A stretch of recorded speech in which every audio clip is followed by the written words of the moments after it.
Entonces estamos al aire. Buenos días a todos, bienvenidos a nuestro seminario semanal de los miércoles del Departamento de Economía de la Universidad de Antioquia. Hoy tenemos el gusto de recibir a Andrés Zambrano.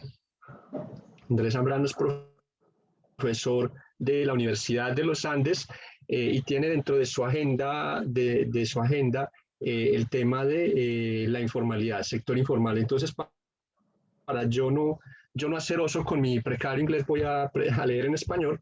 El rol del sector informal en la crisis del COVID, un amortiguador o un amplificador. Andrés, muchísimas gracias, bienvenido, esta es tu casa, gracias por aceptar esta invitación, gracias por presentar este paper que según me contaste está fresquecito y que casi que lo vamos a ver, que lo vamos a estrenar. Muchísimas gracias, hermano, bienvenido y muchas gracias a todos por acompañarnos. Adelante, Andrés. Así es, muchas gracias, Wilman. Feliz de estar presentando aquí en la Universidad de Antioquia, que como les decía antes, me encanta siempre ir y visitarla. Yo creo que es de verdad uno de esos patrimonios que tenemos nacionales, una universidad muy completa y entonces siempre es un orgullo visitarla y poder presentar en su seminario, además de tantos amigos pues, que tengo allí. Efectivamente, como dice Wilman, esto es un paper que acabamos de terminar hace un par de semanas, así que todos los comentarios son muy bienvenidos. Este es un paper que fue financiado por el BID y ahí fue es donde hicimos la primera presentación. Y tu traducción estuvo muy buena porque en ese momento cuando yo traduje el cushion, yo estaba hablando de acolchonador, si es un acolchonador, un desastre mi traducción y qué oso ahí presentando de esa manera. El amortiguador es efectivamente la palabra que debería ir ahí. Este artículo es coautoreado con estos tres grandes colegas, con David Montoya, que es estudiante de la maestría de Economía de los Andes, y Andrés Álvarez y Hernando Zuleta, que son profesores de Economía de la Universidad de los Andes. Entonces, a ver, les cuento un poco lo que quisimos hacer aquí fue evaluar como ese rol que tiene el sector informal en la recuperación de las distintas crisis. ¿Qué es lo que nosotros sabemos? Lo que nosotros sabemos de papers anteriores es que cuando hay una crisis fuerte, se pierden sobre todo empleos del sector formal, se destruyen empleos del sector formal y viene el sector y lo que hace esa gente que queda desempleada pues es que unos de ellos se van al sector informal como un método de supervivencia frente a la crisis. Entonces el sector informal en esas crisis ha servido como ese amortiguador, como lo dijo Wilman, ha servido como un amortiguador que hace que no caigamos tanto. ¿Por qué? Básicamente porque el sector informal es mucho más flexible que el sector formal. El sector formal tiene inflexibilidades como el salario mínimo, el pago de parafiscales y el pago de impuestos que hay alrededor de las firmas formales.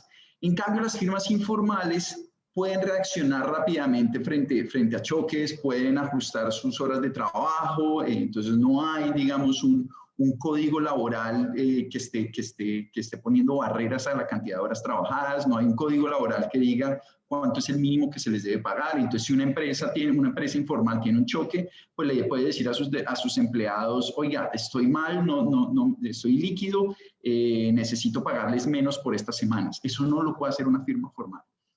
Entonces, muchas veces ese sector informal es el que absorbe esa cantidad de empleo formal que se destruye en las crisis.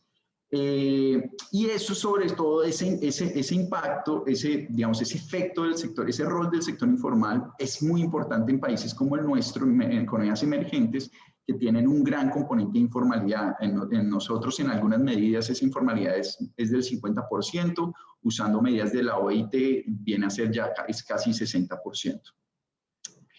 Por supuesto, la informalidad no es del todo buena. Lo que estamos diciendo acá, y lo que dice la literatura, en particular este paper de Leiva y Urrutia, publicado el año pasado en el Journal of International Economics, es que ese rol de amortiguador sucedió en esta última crisis del 2008, en países como México, en países como Perú. A Colombia no le pegó tan duro esa crisis, entonces aquí no se notó tanto, pero sí muchísimo en México, que fue mucho más afectado por estar cerca de Estados Unidos. Pero si la informalidad nos sirve a veces de amortiguador, sabemos que la informalidad tiene varias cosas malas y que no nos gusta en general la informalidad. ¿Por qué? Porque la informalidad significa que esos trabajadores no tienen acceso a red de protección social. Y cuando hay una crisis, pues entonces es un problema porque esta gente no tiene, por ejemplo, seguros de desempleo, riesgos laborales, no tiene como ese acceso a esa red de protección social. Nosotros afortunadamente hemos logrado aumentar cobertura del sistema de salud y por ahí no hay tanto problema, pero sabemos que la calidad es distinta entre el contributivo y el subsidiado. Entonces hay un problema de protección social para los informales y hay un problema más de mediano plazo que ha estudiado Catalina Granda de la Universidad de Antioquia con unos papers muy interesantes, es el problema de productividad de los informales. Entonces, cuando tenemos mucha informalidad, eso hace que tengamos problemas de crecimiento en el mediano plazo. Entonces, tampoco es tan chévere en la informalidad y lo que puede servir como amortiguador en una crisis puede ser doloroso en el más mediano plazo. Ahora, eso es lo que sucede, eso es lo que documentó Leiva y Urrutia en crisis anteriores. Pero esta crisis es particularmente distinta a esas crisis anteriores. ¿Por qué? Porque el sector informal en esta pandemia tiene un más alto riesgo de infección. Entonces, de los dos lados funciona, tanto cuando uno va a comprar cosas en el sector informal, por ejemplo, si yo quiero comprar, no sé, de alguien que esté en la calle, pues ahí no van a haber medidas de bioseguridad como si voy a un centro comercial con todas esas medidas de bioseguridad. Entonces, por un lado, consumir, nosotros como hogares, consumiendo el sector informal, pues eso acarrea un riesgo más alto. Y también los trabajadores que se van al sector informal también van a tener un riesgo más alto de contagio. Entonces, lo que quisimos preguntarnos acá es, bueno, esta crisis es distinta porque aquí hay un riesgo de contagio implícito.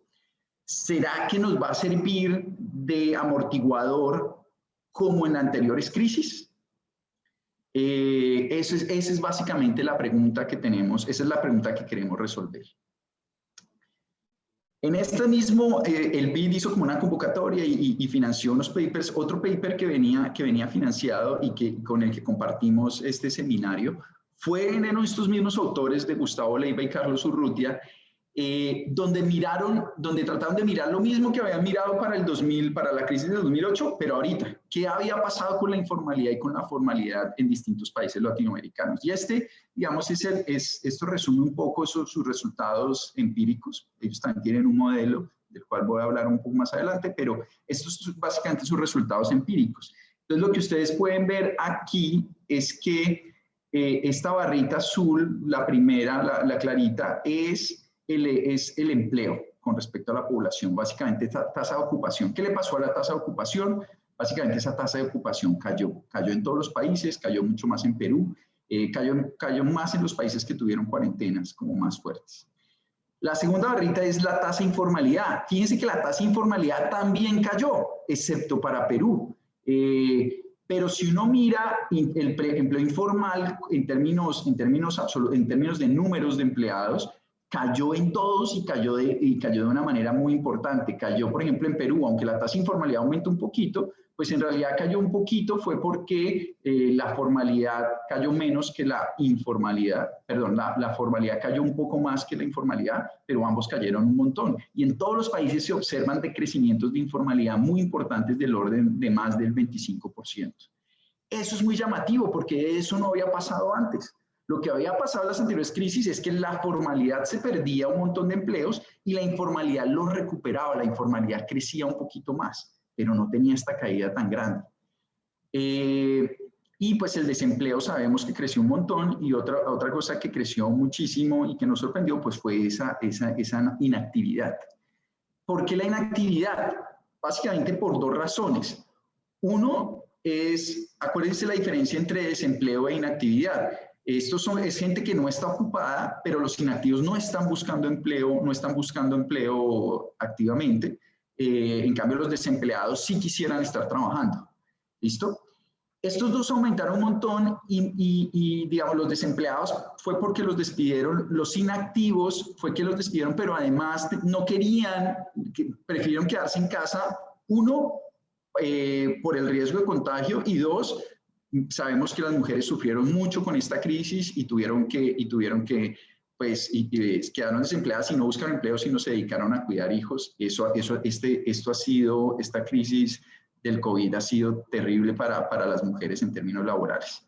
Entonces, estos dos aumentaron un montón y son cambios muy, muy grandes. En Perú llegó a crecer 200% la tasa de desempleo y 100%, o sea, doblarse la tasa de inactividad y cuadruplicarse la tasa de desempleo. O sea, este efecto fue gigante. Pero lo que más nos interesa que salga acá es la informalidad cayó y eso no había pasado en anteriores crisis. Entonces, para entender esto y para ver qué tan importante fue el riesgo de contagio para estos resultados que estamos observando, lo que nosotros proponemos es incorporar un modelo epidemiológico de estos que se volvieron de moda el año pasado, donde todos esos modelos macro que querían entender el efecto de la pandemia incluyeron modelos epidemiológicos que les voy a describir más adelante. Y en este modelo epidemiológico vamos a tener mercados informales y mercados formales. Y lo único que vamos a hacer es el supuesto aquí importante, pero creemos que es muy real, es que el riesgo de contagio es más alto en los mercados informales. Y lo sabemos porque ahí no hay medidas de bioseguridad como en el sector formal y como son sectores escondidos, pues no hay entonces una policía que trate de implementar estas medidas de bioseguridad. Aquí los agentes, ¿quiénes son? Son unos hogares que maximizan utilidad, pero entonces hay consumo formal y consumo informal y hay sustitución imperfecta entre estos dos consumos. Entonces, esa es la idea y esa sustitución entre los dos consumos pues depende de precios, pero también, como es usual, pero también va a depender del riesgo de contagio diferencial y eso va a ser clave acá. Y vamos a tener un trabajo indivisible. Una firma formal lo que va a hacer es, va a haber una firma formal representativa y lo que va a hacer es contratar trabajadores que tengan una productividad suficientemente alta. ¿Listo? Cada hogar va a tener como una productividad. Todo esto lo estamos pensando de corto plazo porque queremos entender la crisis del COVID. Entonces, aquí las productividades son exógenas. Cada hogar nace si viene con una productividad dada, algunos con una productividad muy buena, algunos con una productividad muy mala, y llega la firma formal y dice, bueno, yo voy a contratar a todos los que tengan una productividad de aquí en adelante, de este umbral en adelante. Eso es lo que hace la firma formal. El resto de los trabajadores, ¿qué les toca hacer? Pues les toca trabajar para ellos mismos, que eso es lo que identificamos con informalidad, ese autoempleo. Y lo que vamos a hacer con este trabajo indivisible es, vamos a usar el truco de un PPR de Hansen. Básicamente, yo tengo que decidir entre trabajar en el sector informal o quedarme desempleado o inactivo. Aquí va a ser lo mismo. Y ellos entonces lo que van a hacer es, para asegurarse, juegan una lotería y entonces todos los hogares son idénticos al principio y entonces dicen, bueno, con esta probabilidad voy a comprar una lotería y con esta probabilidad trabajo y con esta probabilidad me quedo desempleado, pero todos los trabajadores y los informales y los desempleados tienen el mismo ingreso. Entonces esa lotería les permite como asegurarse y tener un ingreso fijo y después la lotería pues a algunos los mandará al sector informal y a otros los manda como desempleados. Ese es como el truco que se usa cuando hay trabajo indivisible y nos va a permitir hablar de trabajo formal, de trabajo informal y de desempleados / inactivos. Ahí van metidos los dos. Y vamos a tener un gobierno básicamente que vamos a tratar de ver experimentos de política pública. Entonces vamos a evaluar los efectos que pueden tener las transferencias y los efectos que pueden tener los confinamientos. Y también vamos a hablar un poquito de qué tan importante es tener un mercado laboral flexible, ¿listo? Que no tenga rigideces ni en términos de regulación ni en términos de salario mínimo. De eso vamos a hablar también. Les voy a contar un poquito los resultados rápidamente como forma de resumen. Vamos a encontrar que incorporar este riesgo de contagio diferencial del sector informal con respecto al formal hace que tengamos una recesión más profunda en 2 puntos porcentuales. ¿Comparado con quién? Por ejemplo, comparado con sectores, comparado con países como Estados Unidos, donde casi todo el mundo es formal. Entonces, en un país donde usted puede implementar bien las medidas de bioseguridad versus un país donde hay un sector que es bastante grande de la economía, que no las cumple y otros que sí, y tenemos ese riesgo diferencial, vamos a tener una caída del consumo mucho más grande. ¿Listo? Aquí no quiere decir, cuando estamos haciendo este ejercicio, lo estamos tratando de hacer de manera justa, y es decir, en el sector formal, en el único sector formal que hay en Estados Unidos hay un riesgo de contagio, y en Colombia el riesgo de contagio del sector formal es un poquito más bajo y el del informal es más alto. ¿Listo? Entonces aquí no es que estemos diciendo que el informal tiene un riesgo más alto y el formal colombiano tiene el mismo formal de Estados Unidos, sino para ser justos con el modelo, lo que vamos a hacer es bajar un poquito el riesgo de contagio del formal en Colombia y hacer el diferencial con el sector informal, para que en promedio más o menos dé lo que tenemos en Estados Unidos. Eso es como lo que hacemos en la calibración. Y eso me genera, ese diferencial de riesgo nos está generando una recesión más profunda, que fue lo que efectivamente nos pasó. Dos, vamos a encontrar que tener precios más flexibles y menos rigideces en el mercado laboral formal va a suavizar la recesión en 0.3 puntos porcentuales, que las transferencias que se hicieron en Colombia fueron efectivas en reducir la oferta laboral y por tanto reducir el número de contagios. Y entonces eso hizo suavizar esa pandemia, pero como hay menos gente trabajando, pues eso hace que la recesión fuera más profunda en 2.4 puntos porcentuales. Y van a ver que los números que están saliendo de nuestro modelo son parecidos a los que observamos en la realidad. En términos de confinamientos, un confinamiento, depende de qué tan estricto sea, pues puede profundizar la recesión entre 1 y 2.3 puntos porcentuales. Pero los confinamientos, lo que les voy a mostrar es que fueron útiles para las primeras semanas antes del pico, pero cuando uno está alrededor del pico, si usted hace confinamientos o no hace confinamientos, la gente se comporta muy parecido, porque la gente tiene ese miedo a contagiarse. Entonces, en otras palabras, es como los confinamientos no deberían ser tan largos, es una de las conclusiones que vamos a tener. Porque sirven al principio para suavizar ese contagio y digamos, para contarles a la gente el riesgo al que se están exponiendo. Pero después de que la gente empiece a entenderlo, la gente por sí sola se puede aprender a autorregular. Pero además encontramos una cosa, y es que hacer confinamientos tan completos, tan generales, es perjudicial para la economía y no hay ganancias importantes en términos epidemiológicos. Y ahí proponemos hacer confinamientos que sean focalizados al sector informal. Si usted lograra hacer confinamientos focalizados al sector informal, el agregado de la economía no pierde tanto y usted logra el mismo efecto epidemiológico, porque allí es donde está el riesgo más grande de contagio. Entonces, eso es también un llamado a decir, los confinamientos pueden ser útiles al principio, pero por favor no los haga completos, sino trate de focalizar esos sectores que son más susceptibles al contagio. Y lo mismo con las transferencias deben ir focalizadas a estas personas informales y a los desempleados, pero no haga transferencias a todo el mundo. Entonces esto también es un llamado, no haga ingreso básico universal, porque sale súper costoso para el gobierno y los efectos epidemiológicos van a ser muy similares. Usted lo que quiere es sacar a la gente de trabajar, de disminuir la oferta de trabajo de las personas del sector informal, que es el de mayor riesgo de contagio. Pero si usted se pone a darle transferencias a todo el mundo, pues usted va también a disminuir la oferta de trabajo en el sector formal y la caída va a ser mucho más grande.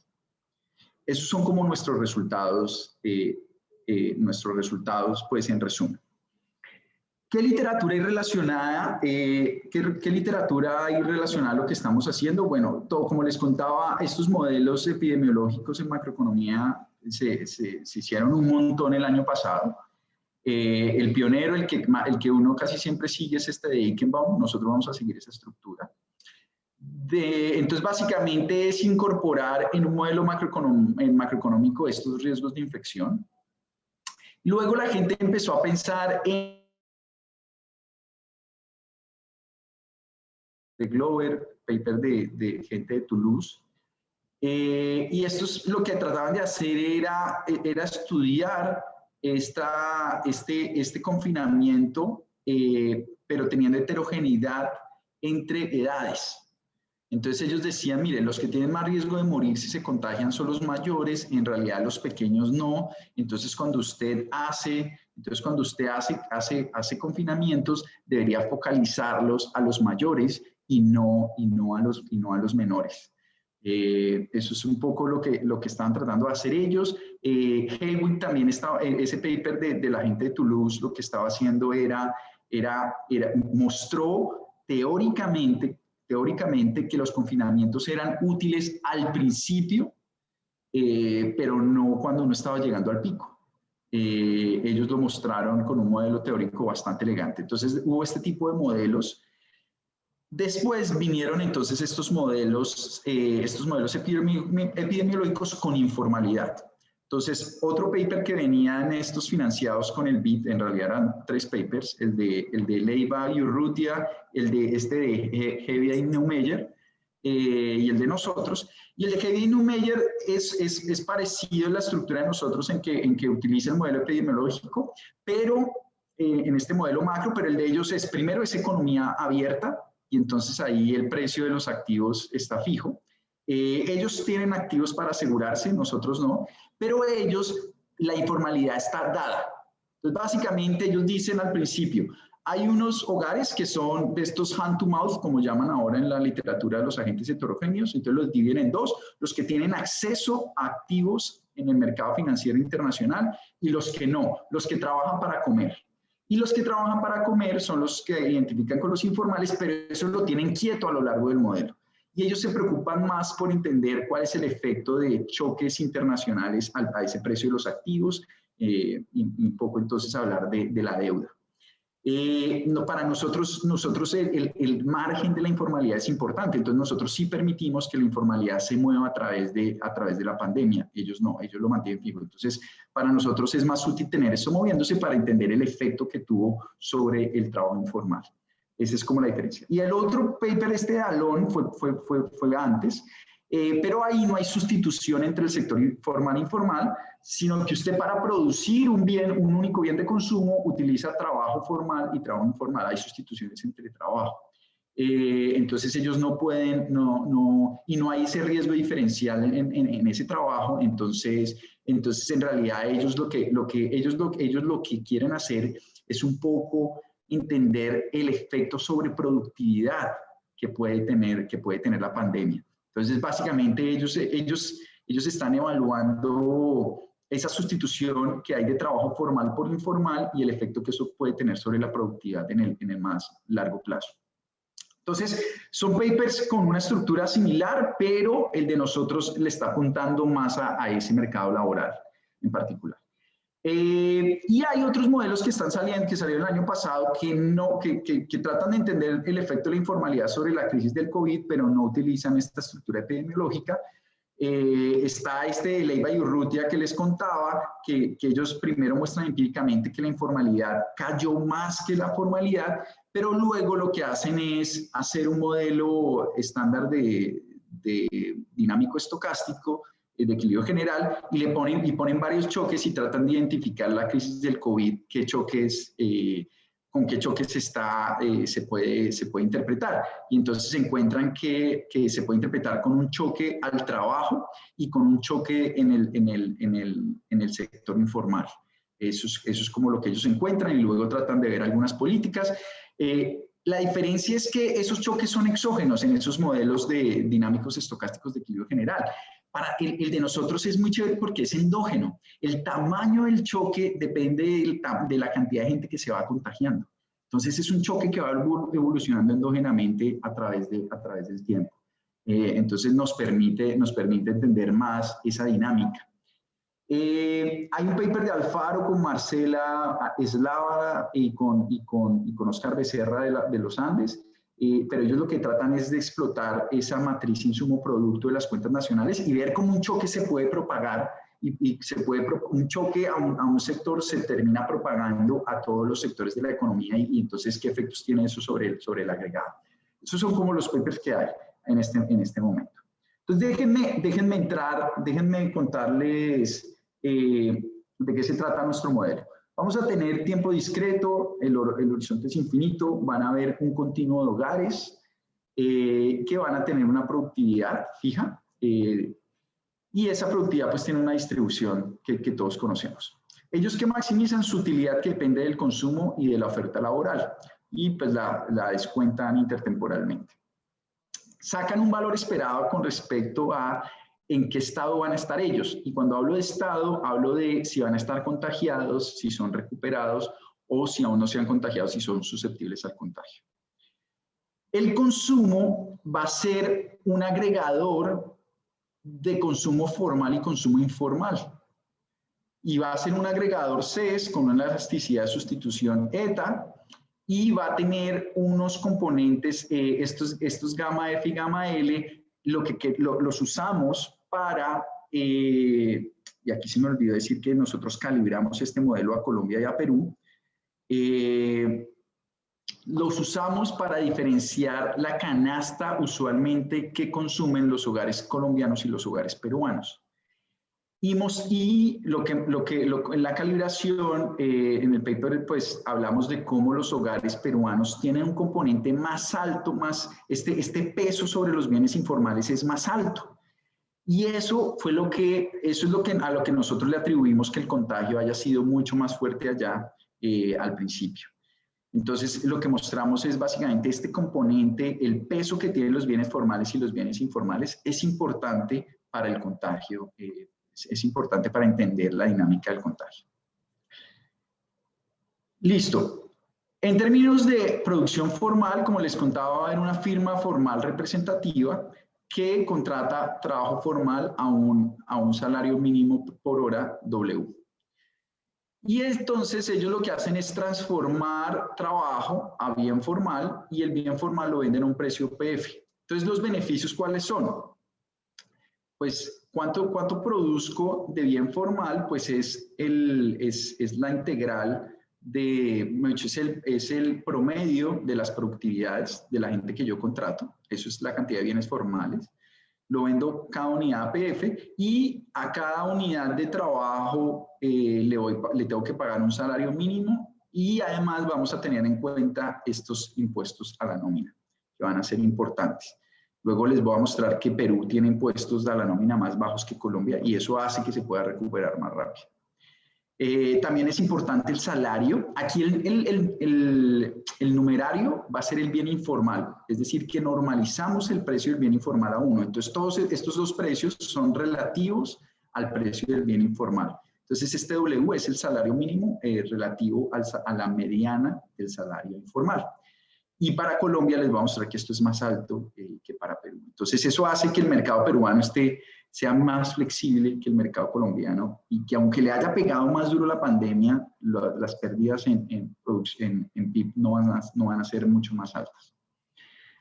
Andrés, sí, discúlpame, sí. antes de que continúes, bueno, primero saludarte, ¿cómo has estado?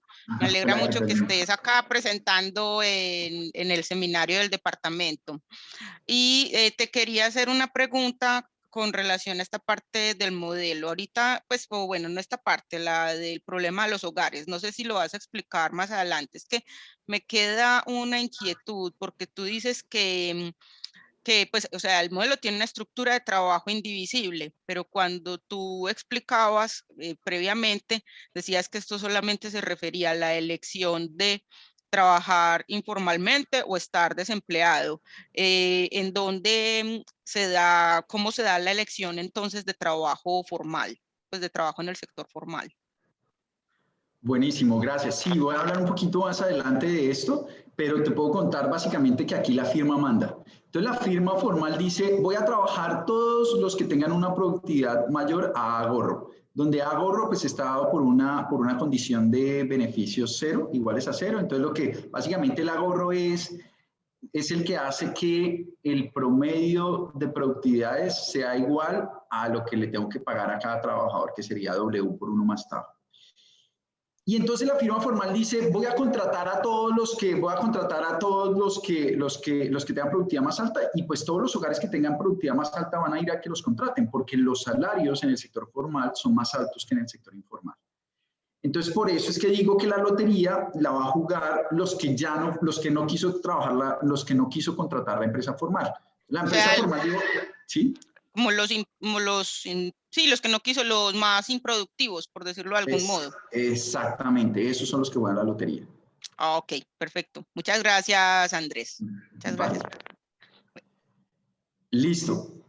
¿Qué hacen entonces los que no quiso contratar la empresa formal? Entonces ellos lo que pueden hacer es trabajar ellos mismos y entonces ellos apropian su propia producción, entonces se autoemplean y lo que trabajan son lo mismo que producen.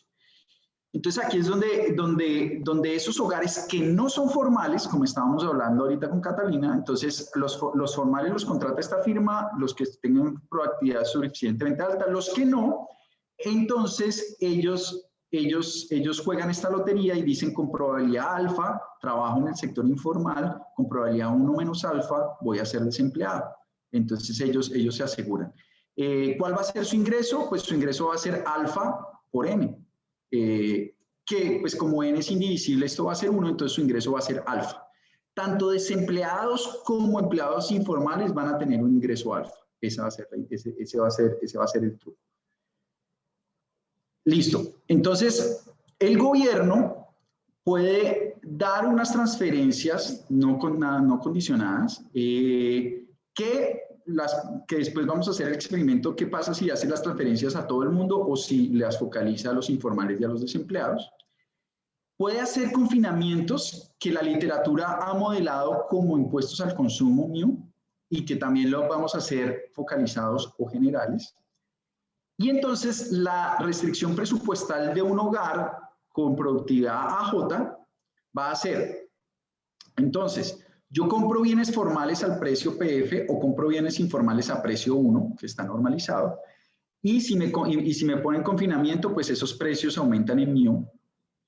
Esos son mis gastos. Y mis ingresos son, yo puedo trabajar en el sector formal si mi productividad es mayor que ahorro. Y si no, pues entonces yo juego la lotería y mi ingreso va a ser alfa. Esa va a ser la idea. Tanto los informales como los desempleados van a tener un ingreso alfa. ¿Listo? Entonces, cuando uno piensa en estas loterías, piensen en algo de este estilo. Piensen en un hogar que tiene 2 personas trabajando, 2 personas en el mercado laboral. Y entonces, por ejemplo, si la lotería es con probabilidad un medio trabajo, pues ¿qué quiere decir esto? Que unos días sale el miembro 1 del hogar y los otros días sale el miembro 2 del hogar. Pero en total el ingreso del hogar, pues es un medio, es lo que está trabajando esa persona. ¿Listo? Ese es básicamente como uno tiene que entender esto. Y pues, este alfa por n igual a 0, lo que quiere decir es, si usted trabaja en el formal, pues no puede trabajar en el informal. Si trabaja en el informal, pues no puede ser formal.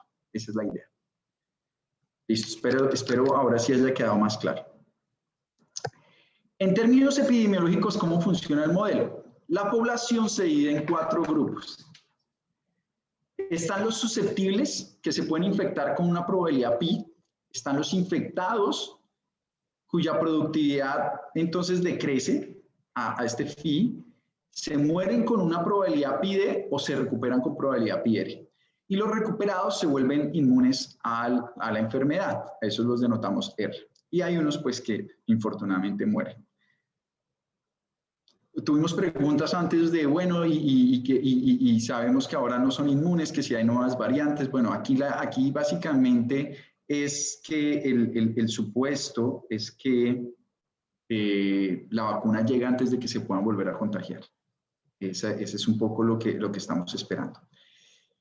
La probabilidad de infección, pi de acá, cumple las siguientes condiciones. Es mayor entre mayor sea el consumo y el trabajo. Entonces, entre yo más voy al supermercado o al mercado, o entre más salgo a trabajar, pues mayor va a ser mi probabilidad de quedar contagiado. Pero es sobre todo mayor cuando usted consume o trabaja en el sector informal. Y además es mayor entre mayor número de infectados haya. Entonces, este modelo epidemiológico es básicamente como un modelo de emparejamiento, donde la probabilidad, donde usted lo que está mirando es la probabilidad de encontrarse con un infectado. Entonces, ¿cuál es la probabilidad de encontrarse con un infectado? Pues es más alta entre más infectados haya y es más alta entre más usted consuma y sobre todo si consume en el sector informal. Esa es la idea de esta probabilidad. Listo. Entonces, uno podría expresar esto en términos recursivos. Entonces, ¿cómo sería la función valor para un hogar susceptible? Básicamente, yo elijo cuánto consumir del sector formal, cuánto consumir del sector informal, si trabajo en el sector formal o la lotería, para maximizar mi utilidad. ¿Y qué va a pasar mañana? Entonces, mañana lo descuento con la tasa de descuento beta y mañana puedo seguir siendo susceptible con probabilidad 1 menos pi o puedo volverme infectado con probabilidad pi. Esa es la idea. ¿Qué hace un infectado? Tiene las mismas decisiones, pero aquí el valor esperado de lo que pasa mañana es que con probabilidad 1 menos pi de menos pi r sigo siendo infectado, con probabilidad pi r me recupero, más probabilidad de pi d muero. Y morirme, pues lo asociamos con una utilidad de 0. Y un recuperado sí ya está fresco. Un recuperado siempre va a permanecer recuperado y toma sus decisiones, sujetos todos a la restricción presupuestal que les mostré antes. Si usted trata de solucionar esto, saca, por ejemplo, derivadas las condiciones de primer orden. Las condiciones de primer orden las voy a poner aquí, las de los susceptibles. Cuando yo saco condiciones de primer orden con respecto a consumo, sale la utilidad marginal de consumir, tanto para el sector formal o el informal, sale la utilidad marginal de consumir y a la derecha está el costo de consumir. El que usualmente sale en nuestros modelos, en los modelos que nos enseñan en clase, es esto, que es el multiplicador de la restricción presupuestal por el precio. ¿Listo? Pero en los modelos epidemiológicos aparece este otro término. ¿Qué es este otro término? Es el costo de consumir, es el riesgo de infectarse por estar consumiendo más. Entonces, si usted consume una unidad más, usted está aumentando su riesgo de infectarse y eso acarrea esta pérdida de utilidad, porque usted se va a volver infectado con respecto a ser susceptible y esa pérdida de utilidad pues depende de la probabilidad marginal de infectarse, que depende del número de infectados. Entonces, entre más infectados haya, pues mayor va a ser este costo. Ese número de infectados va a ser súper clave porque ese es el choque que les digo que va evolucionando endógenamente. Esa cantidad de infectados depende de las decisiones que estemos tomando. Y ese número de infectados, pues como va creciendo en el tiempo, pues entonces al principio de la pandemia, entonces va aumentando este costo de consumir. Y eso es lo que hace que se deprima el consumo en la economía, ese riesgo de contagiarse. Ahora, como el sector informal tiene un riesgo más alto, entonces es que tiene que ver con este PICK, entonces ese costo va a ser mayor y el sector informal va a caer más. Ese es todo el truco. Ahora, ¿por qué uno quisiera intervención del gobierno? Porque esto también me está generando una externalidad. Cuando los infectados, cuando un susceptible se infecta, pues se genera una externalidad sobre el resto de personas. Y esa externalidad no la está teniendo en cuenta en el momento de tomar sus decisiones. Por eso es que es deseable la intervención del gobierno, por esa externalidad que generan estos modelos epidemiológicos, ¿vale? Cuando uno saca la derivada con respecto al trabajo, pasa algo similar. Si no tuviéramos el modelo epidemiológico, sería solo esto. La desutilidad marginal de trabajar es igual al ingreso marginal que genera. Pero con modelo epidemiológico, pues también me está aumentando esta probabilidad de infectarme. Entonces, bajo mi oferta de trabajo con el riesgo de infectarme. Listo. Cuando usted es infectado o cuando es recuperado, pues esta distorsión de la que les estaba hablando ya no existe. Entonces ellos no toman decisiones distorsionadas. Listo. Lo que hacemos ahora es calibrar el modelo. Cuando calibramos el modelo, entonces lo calibramos tanto a Colombia como a Perú, porque queremos entender qué generaron esas diferencias entre el desempeño de Colombia y Perú. La tasa de descuento es la misma, la elasticidad de sustitución entre formal e informal es la misma. Si uno varía este parámetro, hay cambios pequeños, pero no son tan importantes, entonces lo dejamos ahí. Lo que sí variamos es esta proporción de bienes que se consumen, ese peso que tienen los bienes formales y el peso que tienen informales. Y lo que hacemos es esta variación de 1.2 y 0.8, con eso jugamos.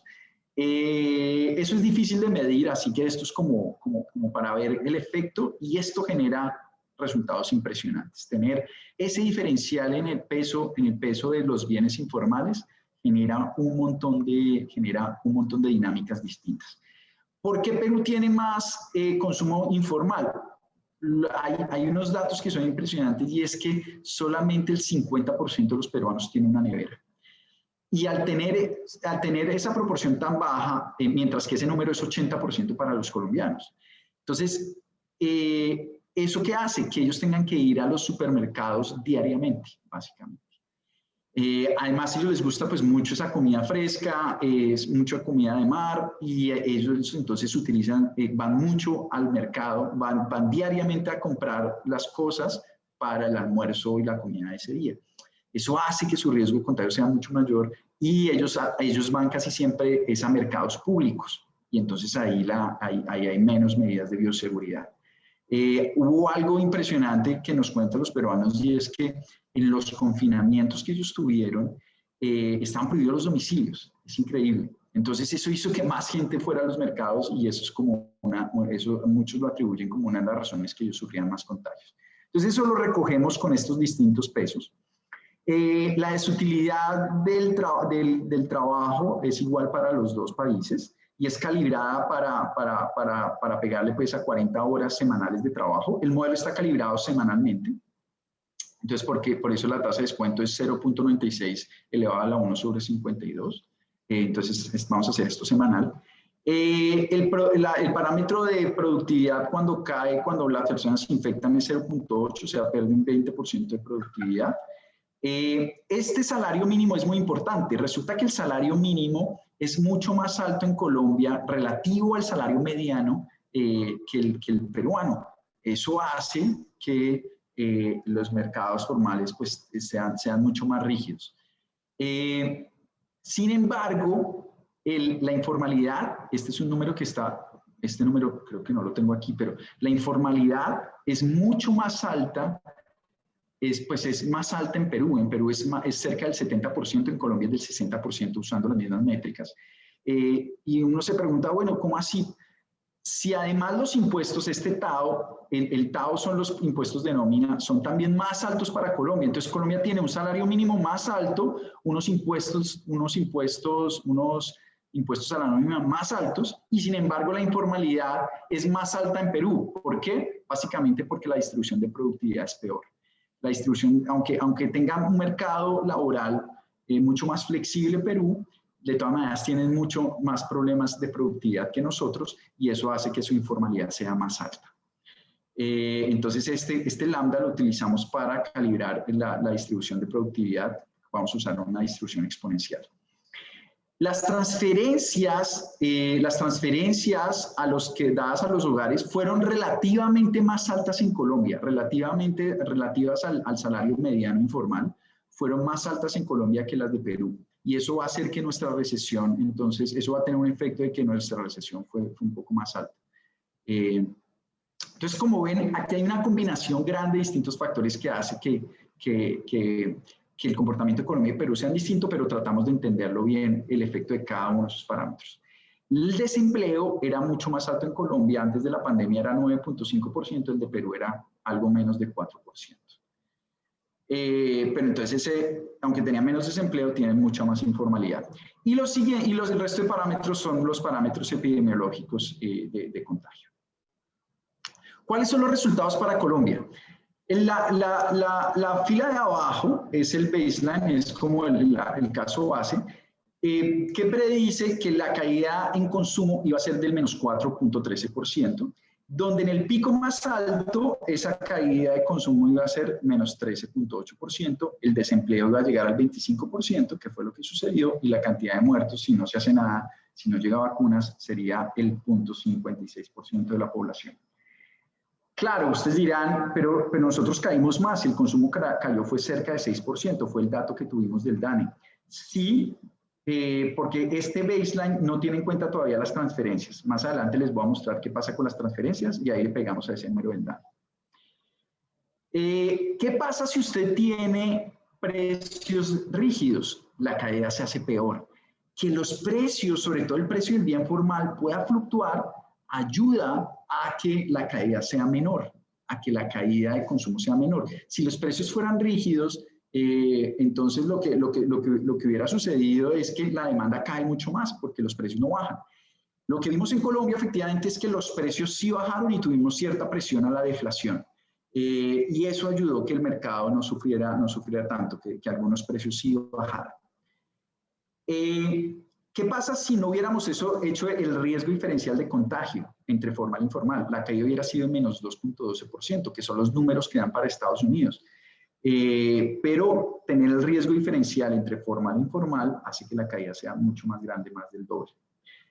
Y pues si uno no tuviera la reducción en probabilidad, en productividad de los infectados, la caída hubiera sido un poco menor, pero no es muy importante. Entonces, ¿qué es lo que está pasando? Aquí voy a comparar los casos donde es el mismo riesgo de contagio entre el sector formal y el informal y otro donde el riesgo es diferencial, que es nuestro modelo. ¿Qué pasa con riesgo diferencial? La pandemia es menos fuerte.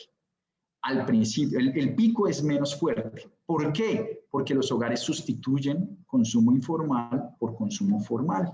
Entonces, eso ayuda a que el riesgo de contagio sea menor y que la pandemia no sea tan fuerte. Sin embargo, hacia el final de la pandemia, sí es un poco, el efecto sí es un poco más fuerte de infectados, pero la cantidad de muertos es menor. Esa sustitución que les cuento del sector informal con respecto al formal hace que el consumo informal caiga muchísimo más que lo que predeciría un modelo con el mismo riesgo. Entonces, fíjense que esto es que caiga 15 puntos porcentuales el consumo informal. El consumo formal cae, pero cae 1.6%, no cae tanto. Y esta caída nunca se recupera, es por la cantidad de muertos que hay en la economía. Entonces, esta es más o menos la cantidad de muertos, entonces ese consumo se termina perdiendo. Entonces, el efecto en consumo formal no es mucho más grande, pero no es mucho más grande que en un modelo sin riesgo diferencial, pero la clave aquí es entender la caída tan grande del consumo informal y eso hace que el consumo agregado caiga todo esto. ¿Qué pasa en términos laborales? Pues que el empleo informal efectivamente también cae un montón, era alrededor del 0.55% de la población en edad de trabajar, digamos, y cae 15 puntos porcentuales según el modelo, que es algo que nosotros, que se está viendo los datos del DANE. El empleo formal, como aquí no lo estamos modelando, aquí la firma es estática y básicamente depende de si cambia el salario o si cambia el precio, el precio del bien formal. Entonces no tenemos cambios muy importantes en el sector formal. El sector formal aquí es medio aburrido. Aquí toda la actividad viene del sector informal y del desempleo. El sector formal tiene una pequeña caída. ¿Y por qué es? Básicamente porque el empleo formal, porque el precio del bien formal cae. Como hay menos demanda hay menos demanda de bien formal y de bien informal, o sea, hay muchísima menos demanda del bien informal, pero también cae un poco la demanda del bien formal, pues eso hace que el precio del bien formal caiga un poco, y como cae un poco, pues la empresa formal empieza a contratar menos gente, pero la caída de empleo no es tan grande. Es bastante pequeña cuando uno la compara con respecto a la caída en el sector informal, y todos esos informales que pierden empleo pues alimentan el desempleo y la inactividad, que es lo que observamos. ¿Qué pasa cuando hacemos transferencias? Entonces aquí tenemos 3 casos, entonces el baseline es la línea negra, después tenemos 2 casos que es una línea roja, el baseline es la línea negra punteada, después tenemos una roja y una azul que son transferencias universales y transferencias solo a los informales, las que calibramos que hizo el gobierno, y hacemos otra opción de política que es duplique las transferencias a los informales, porque muchos criticamos al gobierno por ser tan tímido en ese ingreso solidario. A muchos nos parece que esas transferencias fueron muy pequeñas. ¿Cuál es el efecto de las transferencias? Entre más grandes las transferencias, pues más hacemos caer el pico de infección y menos muertos van a haber. Entonces, ahora, ¿qué es lo más importante acá? Que las transferencias universales y las transferencias focalizadas a los informales tienen exactamente el mismo efecto epidemiológico.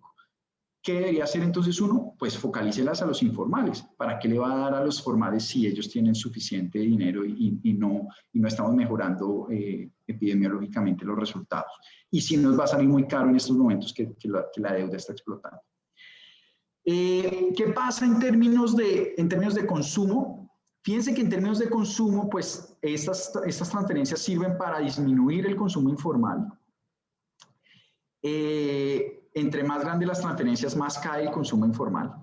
Y aquí sí vemos una diferencia entre transferencias universales y transferencias focalizadas a los informales.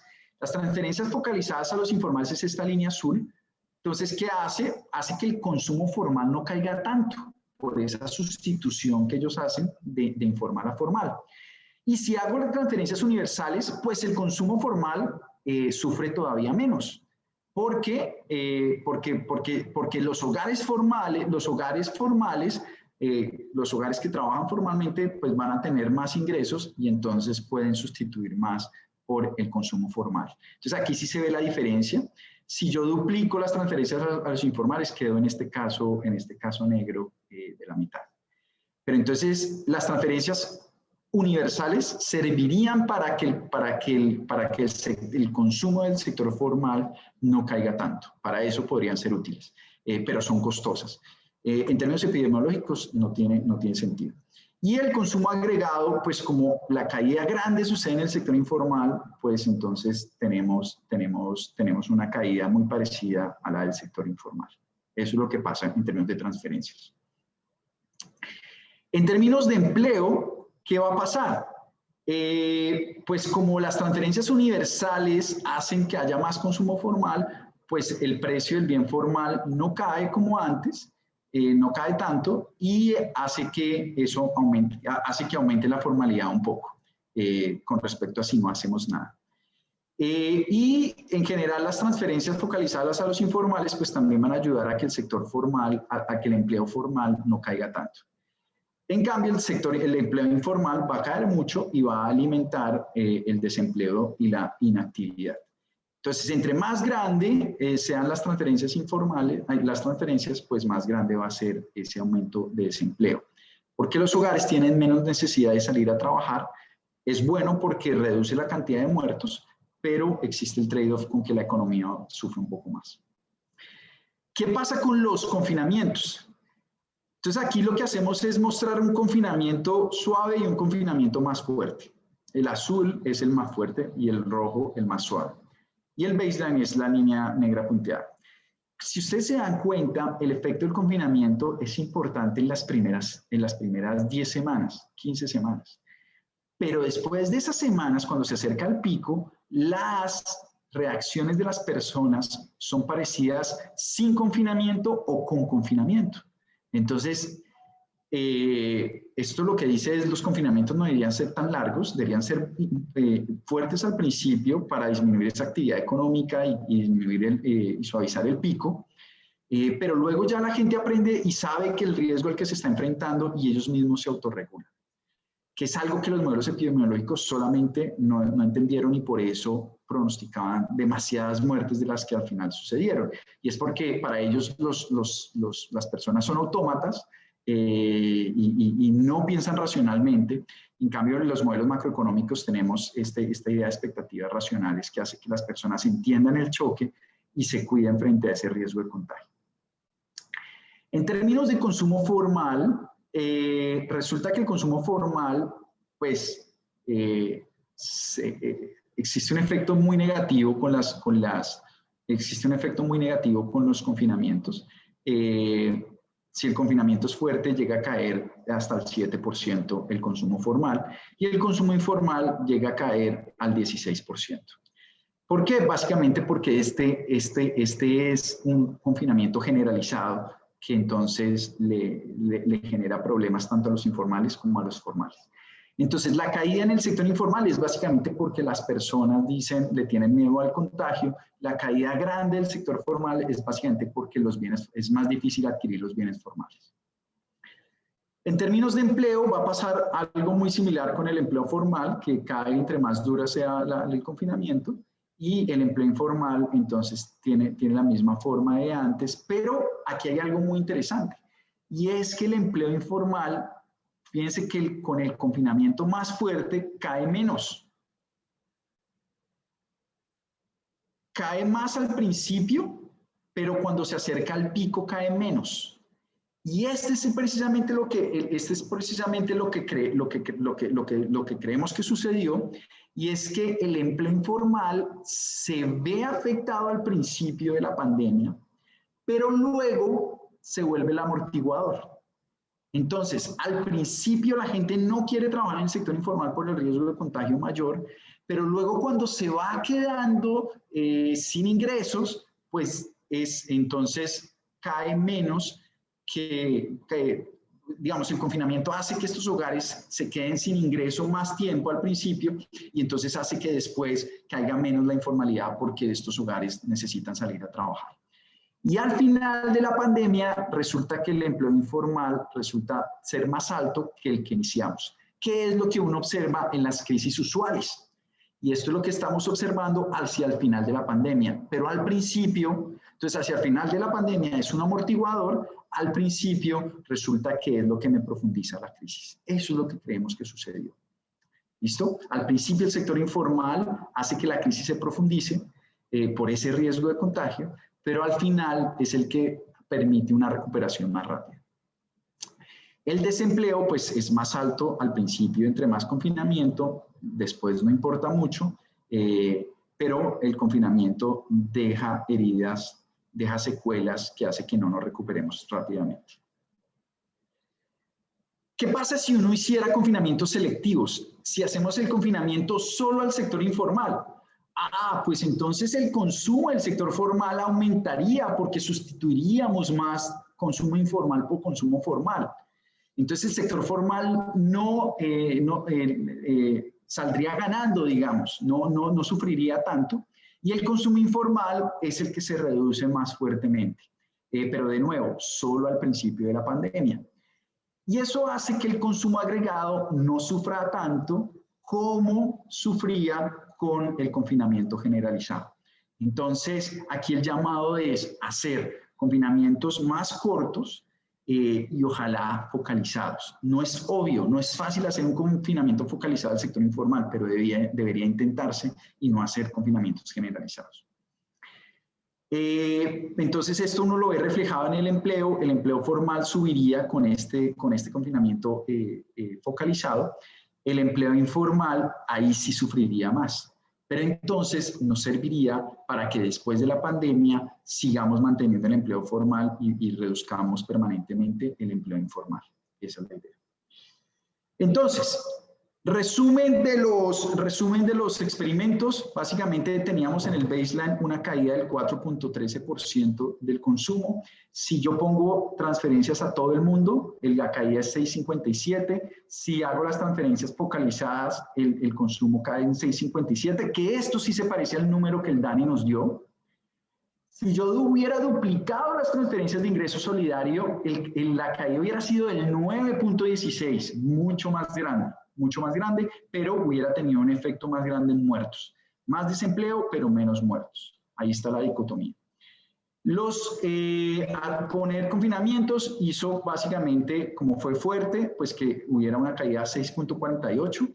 Si hubiéramos hecho, que fue lo que hicimos, perdón, un confinamiento y hacer focalizadas las transferencias, la caída es del menos 7.53, ¿Qué es el número que creemos que va a suceder al final? Porque acuérdense que el DANE lo que le da a uno es la caída de consumo de enero a diciembre, pero la pandemia arrancó en marzo. Entonces, si nosotros cortáramos de marzo a marzo, ¿cuánto es la caída del consumo? Pues debe ser un poco mayor, alrededor de 7,53.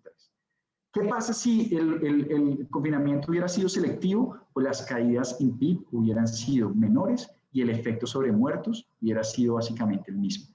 Entonces, esto es un llamado a hacer confinamientos selectivos y transferencias había que hacerlas así focalizadas. ¿Qué pasa si hubiéramos tenido el mercado laboral de Perú?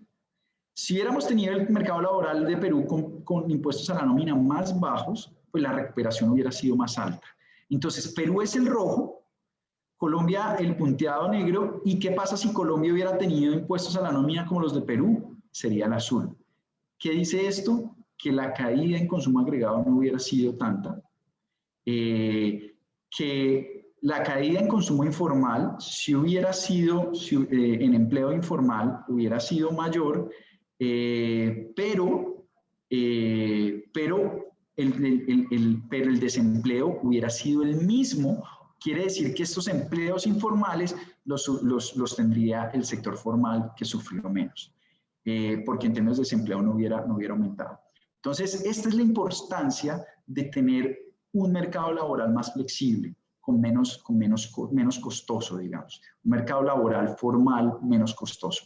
Eso hubiera permitido que nos hubiéramos recuperado mucho más de la pandemia, y aún estamos digamos, aún estamos a tiempo deberíamos estar pensando en una reforma laboral que suavice estos costos para lograr una recuperación más rápida. Entonces, a modo de resumen, lo que estamos haciendo nosotros es incorporar dentro de un modelo macroeconómico epidemiológico un aumento de riesgo de contagio en el sector informal, y estamos encontrando que esto nos genera unas dinámicas bien interesantes para entender lo que pasó en nuestros países. Con esto logramos entender por qué tenemos una recesión más profunda que la de países como Estados Unidos. Estamos entendiendo la importancia de tener mercados laborales menos distorsionados y flexibilidad en los precios, la importancia de esas dos cosas para lograr una recuperación más rápida y que la recesión sea menos profunda. Estamos entendiendo el efecto que tuvieron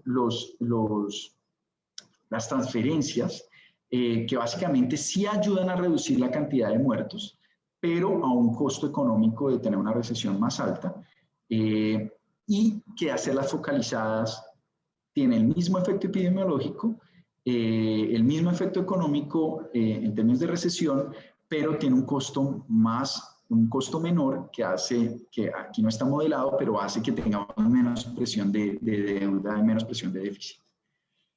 Que los confinamientos son útiles por las primeras semanas, pero no son tan útiles alrededor del pico. Y que hacerlos focalizados al sector informal va a tener efectos mucho mejores y no vamos a tener pérdidas de producto tan altas.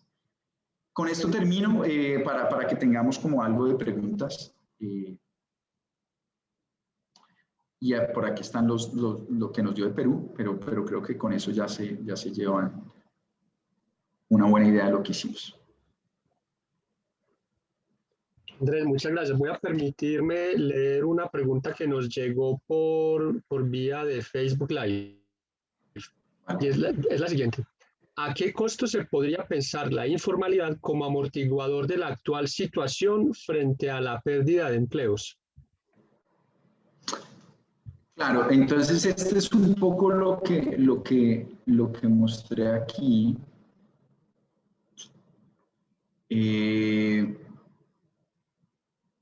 Entonces, aquí, listo, con este confinamiento.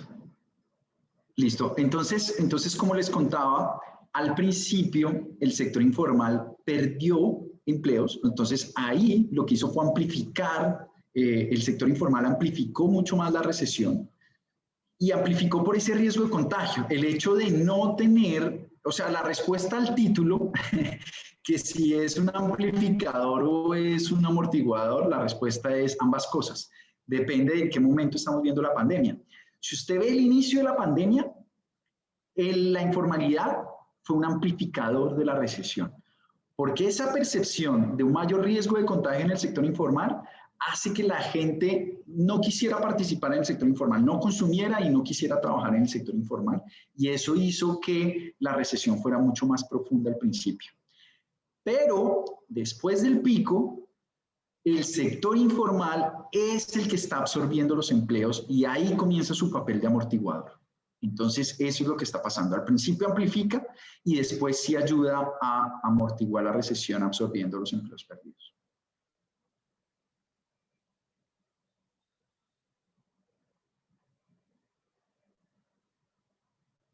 No sé si esa era, queda claro, esa era lo que buscaba la pregunta. Bueno, al parecer sí.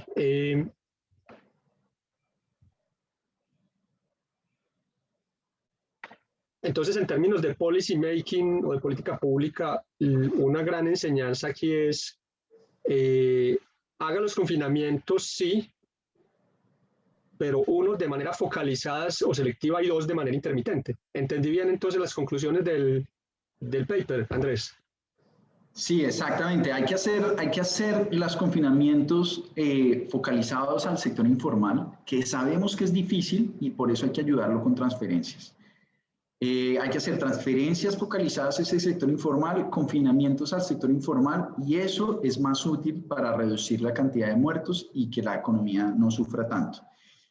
Y hacerlo al principio. Es muy importante hacerlo al principio.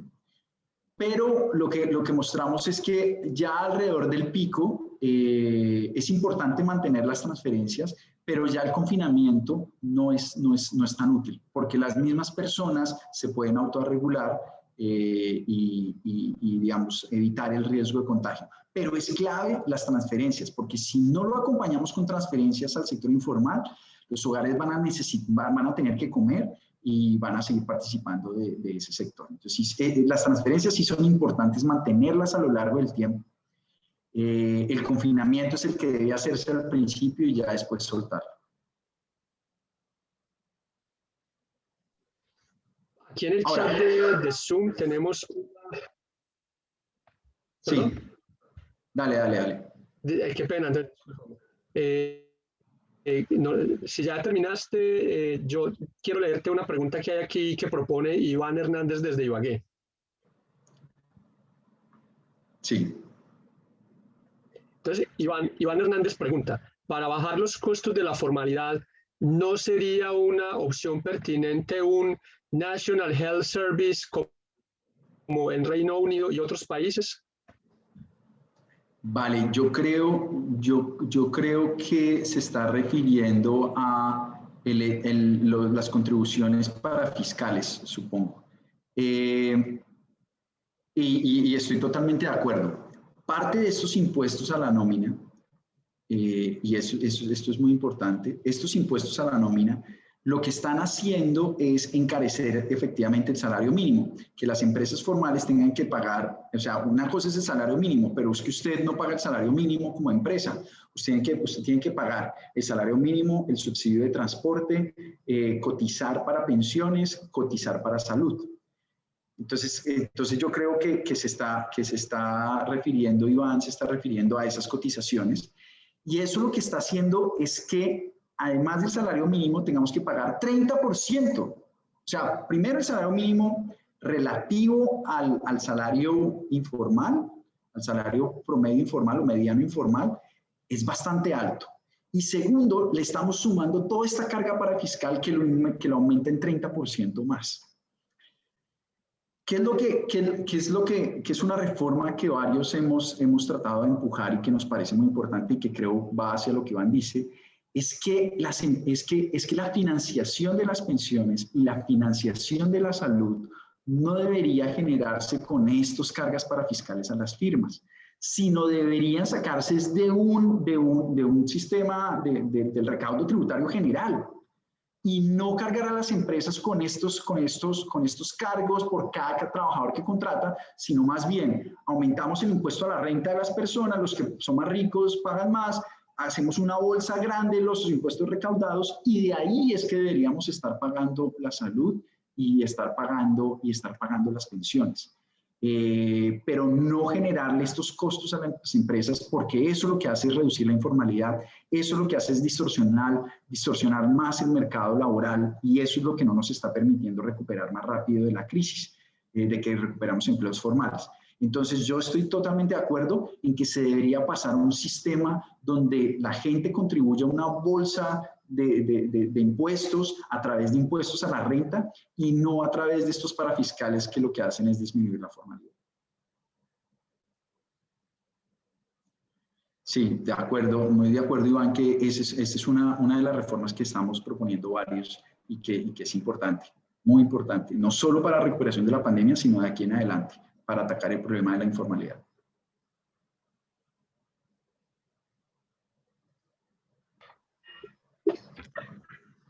Bueno, le recordamos a nuestros asistentes al seminario que tienen abierto el micrófono por si quieren interactuar con Andrés o hacer más preguntas o intervenciones. Bueno, sí, yo tengo una pregunta adicional. Bueno, pero primero me gustaría agradecer a Andrés por la presentación. Es un excelente trabajo. Logra capturar muchas de las características pues, del mercado laboral colombiano y de las reacciones que han tenido los distintos agentes a la pandemia, en particular los agentes en el sector informal. Esa conjetura que hacen, pues que al principio de la pandemia el sector informal actuó como un amplificador, porque pues por miedo la gente, pues por miedo, por las medidas mismas, por lo estricto del confinamiento, pues las personas en el sector informal no se atrevían a desarrollar sus actividades, pero luego ante la falta de ingresos y quizás, como él menciona, por la timidez de las transferencias gubernamentales, se ven en la necesidad de salir. Y esto pues hace que pues tenga ese efecto y ese repunte de la informalidad que estamos observando hoy en día. Y hace también, pues, junto con todos los elementos que él mencionaba, que la recuperación no haya sido, pues, por lo menos en el caso colombiano, esté siendo como tan lenta. Yo quisiera retomar un poco lo que planteaba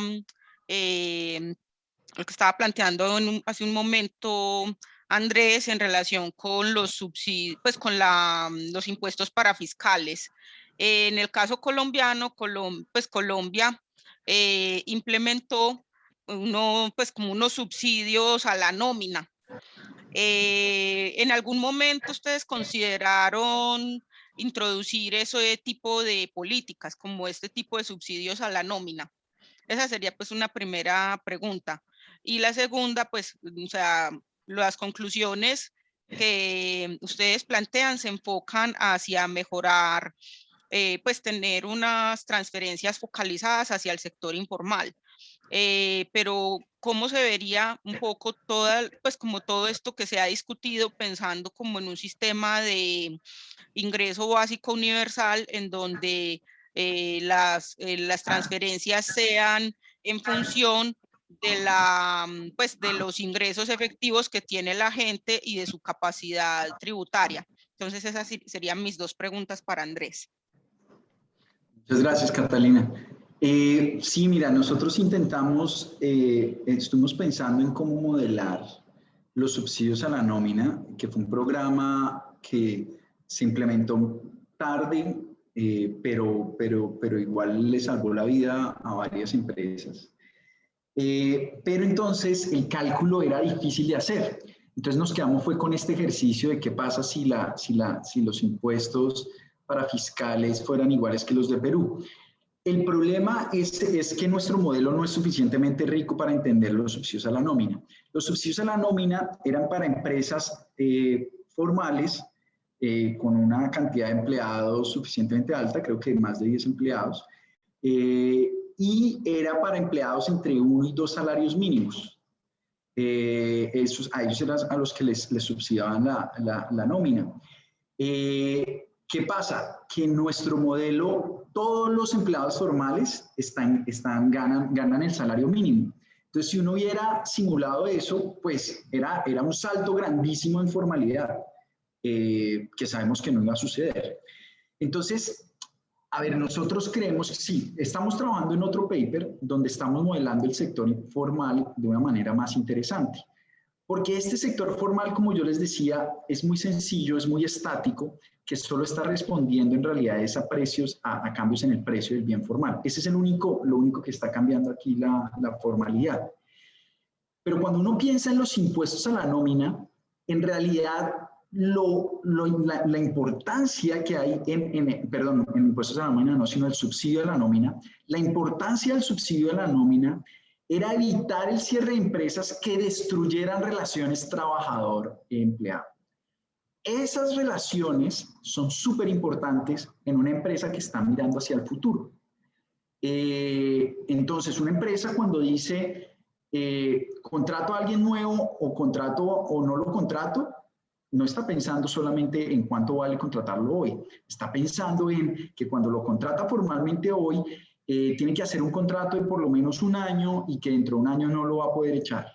Tiene que estar pensando en todos esos parafiscales que le tiene que pagar a lo largo de ese año y entonces eso hace, esa inflexibilidad dinámica hace que estas empresas sean muy cautelosas en el momento de contratar a alguien y eso no lo está capturando este modelo. Entonces, ¿qué pasa? Que si uno permite que la pandemia se pierdan trabajos formales, es muy probable que no se recuperen en mucho tiempo hasta que estas empresas tengan la seguridad de que pueden hacer ese contrato por 1 año. En este momento, hacer un contrato por 1 año es básicamente un suicidio para estas empresas que están apretadas y que tienen problemas de liquidez. Porque no tienen cómo pagarlo y si lo tienen que sacar a un empleado, pues le tienen que pagar estos costos de despido y todo eso. Entonces, eso hace que el mercado formal sea muy rígido, pero es una decisión dinámica que nosotros no estamos capturando. Entonces, esa bondad de los subsidios de nómina es muy difícil poderla evaluar con esta estructura. Entonces, por eso preferimos hacer el ejemplo con estos impuestos parafiscales, ¿qué pasa si hubiéramos tenido el baseline de Perú? Esa es la razón, pero estamos trabajando en otro paper donde sí tengamos una firma formal dinámica, que tenga emparejamiento, que tenga esta estructura de Mortensen y Pizarrides. Ese es el trabajo que estamos haciendo en este momento. Pero es muy buena la pregunta. Con respecto al ingreso básico universal, sí quisimos hablar un poco de eso a través de lo de las transferencias universales o transferencias focalizadas y lo que estamos, el punto aquí que queremos hacer es que es mucho mejor transferencias focalizadas porque tiene casi el mismo efecto agregado que las transferencias universales y valen muchísimo menos. Ahora, es muy interesante lo que tú dices de poder pensar más bien como en un impuesto negativo a la Friedman, que es dependiendo de su nivel de ingresos, yo le hago una transferencia más pequeña o más alta. Esa para mí también es la manera como uno debería estar haciendo estas transferencias, pero eso tiene 2 problemas. Uno, en la información. Necesitamos que la gente, por ejemplo, que todo el mundo haga una declaración de renta, que es algo por lo que hemos peleado algunos.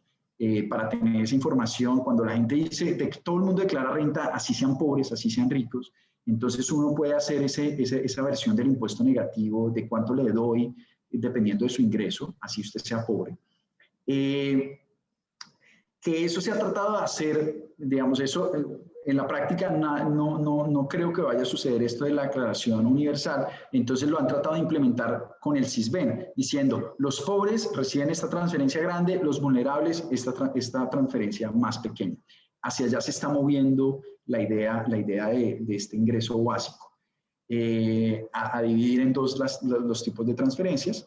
Y la reforma tributaria seguramente lo que querrá hacer ahora es ampliar la base tributaria.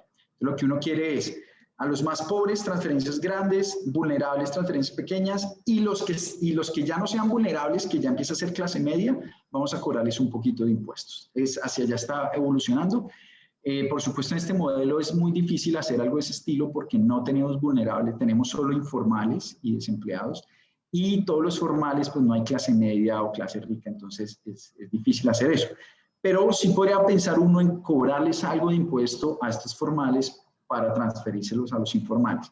En el caso en que uno se esté preocupando por el presupuesto del gobierno. Pero como aquí no estamos pensando en presupuesto del gobierno, pues no hicimos el ejercicio. Pero un ejercicio más completo sí debería tener en cuenta esas restricciones presupuestales del gobierno. Sí, entiendo. Estoy de acuerdo con tus apreciaciones, Andrés. Muchas gracias. Tendría una última pregunta. En este trabajo que están ustedes considerando, perdón, ay, discúlpame. Andrés, muchas gracias. Una última pregunta. Con respecto a este trabajo que ustedes están haciendo en el que consideran el subsidio a la nómina, ¿están considerando también los cambios en la distribución del tamaño de las firmas en Colombia o los cambios que pueden haber tenido durante la pandemia como consecuencia de las distintas medidas que se han tomado? No, mira, súper chévere esto que proponen. No, ahí lo que estamos haciendo es, de nuevo, una firma formal representativa que tenga este problema dinámico. Esa es nuestra primera aproximación.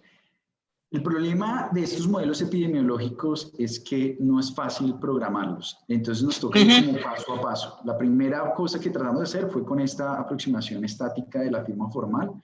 Ya nos dieron estos resultados, estamos cómodos con los resultados, pero fue un proceso doloroso, sobre todo para el que estaba programando. Y ahora que ya tenemos esto, pues queremos lanzarnos a hacer este problema dinámico de la firma formal, pero representativa.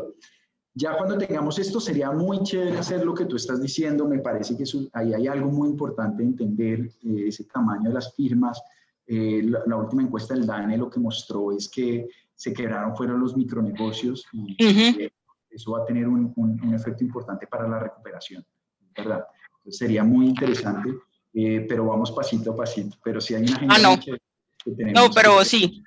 No, súper bien. Muchísimas gracias, Andrés, y muy bueno el trabajo y muy bueno como las preguntas que se están planteando, y los animo pues a que continúen estudiando estos temas tan relevantes en este momento, y afortunadamente pues se tienen las herramientas para poder hacerlo. Pues sí, como mencionas, o sea, calibrar estos modelos, programarlos es algo sumamente tedioso, pero los resultados que ustedes están presentando son sumamente ricos. Muchas gracias. Gracias, Catalina.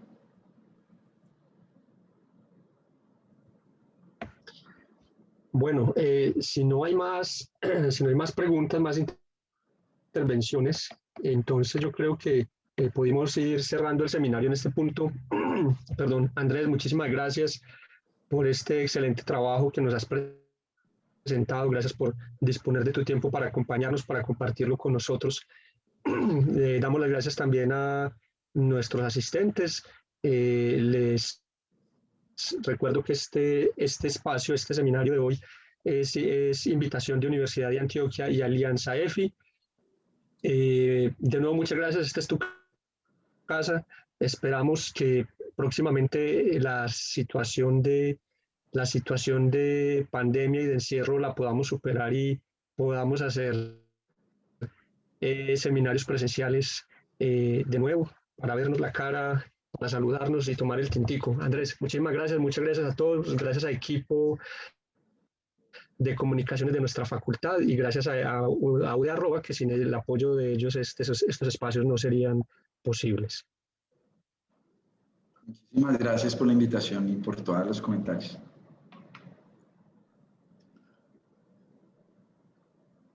Muchísimas gracias a ti, Andrés. Muchas gracias por todo. Un abrazo. Chao.